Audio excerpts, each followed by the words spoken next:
여러분과 더불어서 하나님 말씀 상고해보는 시간을 갖도록 하겠습니다. 오늘날 하나님께서 우리를 천국으로 인도해 가시는 그 과정에서 수많은 말씀을 주십니다. 우리 사람의 어떤 판단과 사람의 상식적인 잣대를 가지고 하나님 주신 말씀을 저울질해 보았을 때에는 이건 과연 이렇게 해서 될까? 저렇게 해서 될까? 하나님의 말씀은 우리가 하겠습니다, 하지 않겠습니다, 좋습니다, 싫습니다 하는 얘기를 할 수가 없는 내용입니다. 그건 절대적인 말씀이기 때문에 절대시해야 되는 내용 아니겠습니까?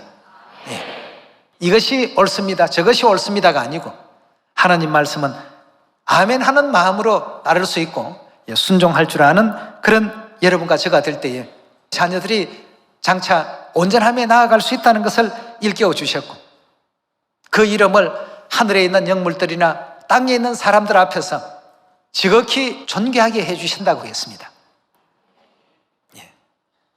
이래서 이제 장차 우리는 하늘나라의 왕같은 제사장의 어떤 자리로, 어떤 사람은 5고을을 차지하라, 또 어떤 사람은 10고을을 차지하라, 그리고 또 10나라를 다스리라, 또 50개 나라를 다스리라.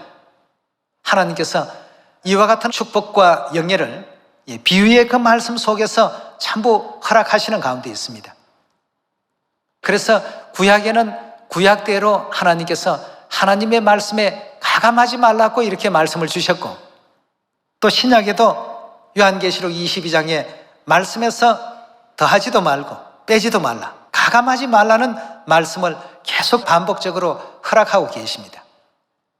오늘 여러분과 저는 아버지 어머니 거룩하신 그 뜻을 더욱더 힘차게 또 받들어서 절대적인 어떤 순종의 마음으로 사마리아와 땅끝까지 모든 민족들에게 이 복음을 전파할 수 있는 여러분과 제가 다 되셔야 되겠습니다.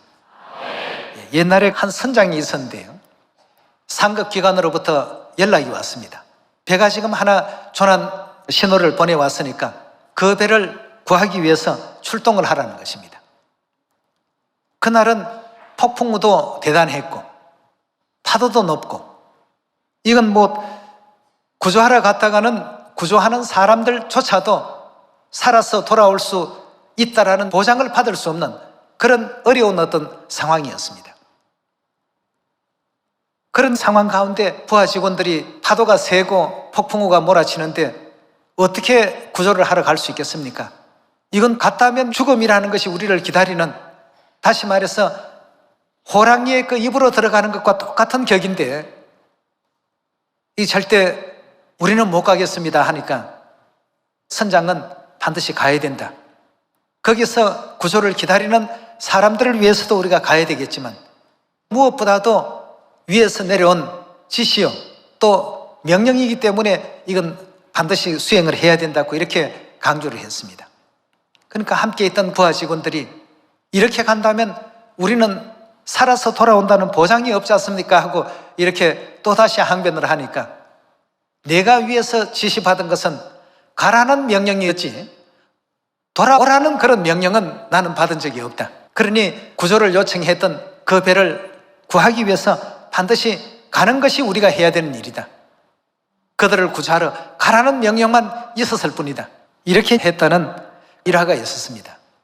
이와 똑같은 어떤 내용이 마태복음 28장에 그대로 있습니다. 여러분, 우리 한번 말씀을 한번 보도록 합시다. 마태복음 28장 18절의 말씀 봅니다. 예수께서 나와 일러 가라사대 하늘과 땅의 모든 권세를 내게 주셨으니 그러므로 너희는 가서 모든 족속으로 제자를 삼아 아버지와 아들과 성령의 이름으로 세례 즉 침례를 주고 내가 너희에게 분부한 모든 것을 가르쳐 지키게 하라. 여기에 보니까 모든 것을 가르치고 지키게 하기 위해서 너희는 가라고 했습니다. 모든 족속으로 제자를 삼으라. 그 다음에 그들에게 침례를 주라. 그리고 분부한 모든 것을 가르치라. 그 다음에 지키게 하라.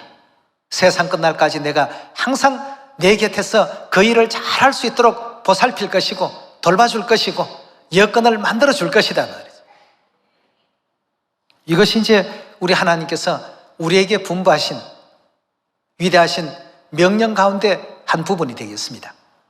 이 거룩한 사명을 모든 우리 시온의 자녀들이 자신이 할 수 있을 만큼, 자신이 받은 달란트만큼 최선을 다할 수 있는 우리 모두가 됩시다. 예화 속에서 나온 그 선장도 가라는 명령은 받았지만 돌아오라는 명령은 받지 못했다. 그러니 가라 했으니까 일단 가서 모든 족속으로 제자를 삼고 아버지와 아들과 성령의 이름으로 침례를 주고 내가 너희에게 분부한 모든 것을 가르치고 지키게 하라 하셨으니까 그 말씀에 우리는 순종하고 따름이죠. 하나님 뜻에, 하나님 말씀에 절대적으로 순종하는 은혜로운 믿음의 그 시간을 한번 가져보겠다는 그 결의를 가지고 또 순종의 결과는 존귀함이라는 것이 허락된다라고 하셨으니까 그 약속을 굳게 믿고 열심히 또 다름질 하시길 바라겠습니다. 오늘 말씀 이것으로 마치겠습니다. 감사합니다.